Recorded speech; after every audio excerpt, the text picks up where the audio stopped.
बात तकरीबन 1920 से 1930 की है। शिकागो शहर में ईडी नाम का एक इंसान हुआ करते थे। वो इतने पावरफुल वकील थे, इतनी ज्यादा उनकी पहुंच थी कि वो किसी भी इंसान पे किसी भी तरह के लगे हुए केस से उनको बचा लेते थे। उस समय शिकागो शहर की जो माफिया थे, जिनके लीडर अल कैपोन हुआ करते थे, उन लोगों ने ईडी को अपनी तरफ से केस लड़ने के लिए हायर किया।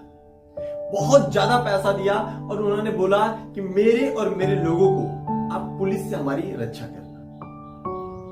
ईडी इतने पावरफुल थे कि वह किसी न किसी तरह से माफियाओं की पुलिस से रक्षा कर लेते थे। और उस समय शिकागो शहर के जो छोटे छोटे व्यापारी थे वो काफी परेशान थे, क्योंकि माफिया और उनके टीम के लोग जाते और उनसे बोलते थे, या तो आप हमें पैसे दो और नहीं तो हम आपके स्टोर को बम से उड़ा देंगे। और उनके खिलाफ जब किसी भी तरह का चार्ज लगता, किसी भी तरह का पुलिस द्वारा आरोप लगता, तो ईडी उनके और उनके लोगों को किसी भी तरह के केस से बचा लेती थी। ईडी के पास इतना पैसा था कि उसने अपने लिए और अपने परिवार के लिए प्राइवेट एरोप्लेन रखा था। उस इंसान ने अपने शहर के सबसे बेस्ट इलाके में सबसे ज्यादा प्रॉपर्टी खरीद रखी थी, सबसे बेस्ट से भी बेस्ट कार रखे थे। एक पिता होने के नाते उन्होंने अपने बेटे के लिए वो सब कुछ दिया, वो सब कुछ खरीद लाए थे जो एक पिता पैसे से अपने बेटे के लिए खरीद के दे सकता था।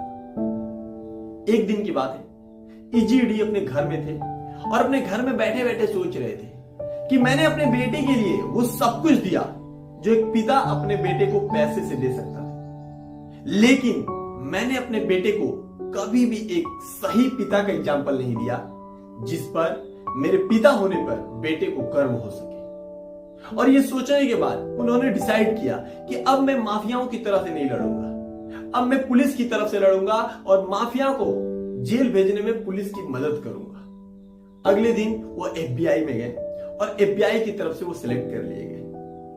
उसके बाद एक एक करके शिकागो शहर के बड़े बड़े माफिया जेल के अंदर आने लगे।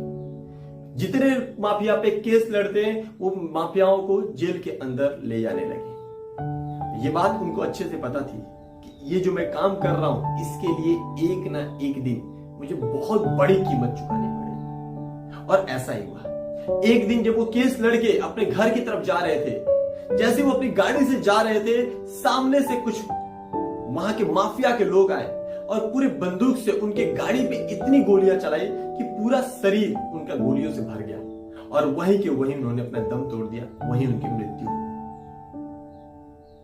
ईडी ने बहुत भारी कीमत चुकाई इस बात के लिए कि उनके बेटे को उनके होने पर गर्व हो सके। अब मैं आपको एक दूसरी कहानी सुनाता हूं। एक बार एक इंसान था जो यूएस एयरफोर्स में सेलेक्ट किया गया था। बात वर्ल्ड वॉर 2 की है और उसे यूएसएस लेंगिस्टन नाम की जगह पर उस शिप के ऊपर उसका बैटलफील्ड चुना गया था। एक बार वो अपने दोस्तों के साथ जापानी से लड़ने के लिए लड़ाकू विमान से अपने 5-6 दोस्तों के साथ वो जापानियों से लड़ने के लिए उड़े। और जैसे ही वो उड़े, बीच रास्ते में उन्होंने देखा कि उनके गाड़ी में, उनके विमान में फ्यूल भरना उस दिन किसी ने भूल गया था। उसके बाद उन्होंने अपने बाकी के साथियों से संपर्क किया कि मेरे गाड़ी में, मेरे विमान में फ्यूल नहीं है, मुझे क्या करना चाहिए।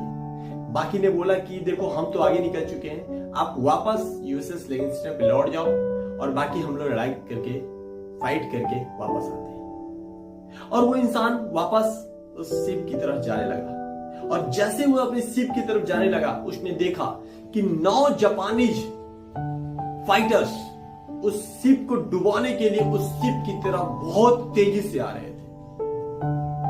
और उस शिप के ऊपर उस समय 1000 से ज्यादा लोग मौजूद थे और उनमें से किसी को भी इस बात का अंदाजा तक नहीं था कि ऐसा जापानीज करने जा रहे हैं, उस शिप को डुबाने के लिए उनकी तरफ आ रहे हैं। वो इंसान अकेला था।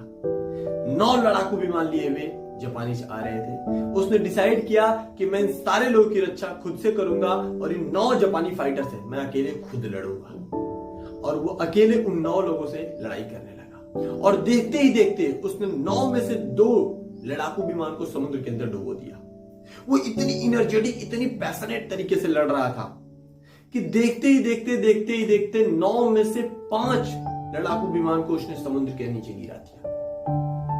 और ये देखने के बाद बाकी के जो 4 लड़ाकू विमान बचे हुए थे, उन लोगों ने सोचा कि ये लड़का पागल हो गया है, और उन्होंने वापस मुड़ने का, वापस अपने देश चले जाने का फैसला किया। और वो सेफली अपने यूएसएस लिविंगस्टन नाम के शिप को बचा लिया, वापस आया। और हजारों लोग इस दृश्य को देख रहे थे। और इस इंसान को यूएस एयरफोर्स की तरफ से कांग्रेशनल मेडल ऑफ ऑनर, जो कि यूएस की सबसे बड़ी अचीवमेंट में से एक थी, उस इंसान को दिया गया। उस इंसान का नाम बच ओ हरे था। बाद में शिकागो शहर का एयरपोर्ट, जहां पर आज भी आप जाके देख सकते हो, उस एयरपोर्ट का नाम, उसके नाम पर ओ हरे नाम से वो एयरपोर्ट बनाया गया।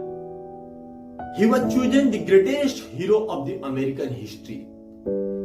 उस अकेले इंसान ने अपनी जान की परवाह न करते हुए हजारों लोगों की जान बचाने का फैसला किया। लेकिन इस कहानी का सबसे बड़ा ट्विस्ट यह है कि बच ओ हरे इजी ईडी के बेटे थे। And this is called strong foundation. सवाल यह है कि हम अपने बच्चों को क्या दे रहे हैं। आज के टाइम में लोग बहुत मेहनत से, बहुत जीतोड़ मेहनत से पैसे कमा रहे हैं अपने बच्चों को देने के लिए, और वो बच्चे आगे चल के दुश्मनों की तरह लड़ते हैं उस पैसों को पाने के लिए। क्या सवाल यह है, क्या हम यही लेगेसी अपने बच्चों को देके जाएंगे? क्या यही हम अपनी इस दुनिया को लिए छोड़ के जाएंगे? अपने आप से हमें पूछना है कि हम अपने बच्चे को सिर्फ कंपटीशन सिखाएंगे या उन्हें कंट्रीब्यूशन की भी भावना देंगे? क्या हम अपने बच्चों को सिर्फ एक दूसरे से कंपीट करना सिखाएंगे या फिर एक दूसरे को कंप्लीट करना भी सिखाएंगे? इसीलिए कहते हैं कि हम जो वैल्यू, जो लव और जो हमारे कैरेक्टर होते हैं, ये हम सबसे बड़ा योगदान अपने लिए, भगवान के लिए, अपनी फैमिली के लिए और इस देश के लिए लेगेसी के रूप में छोड़ के जा सकते हैं।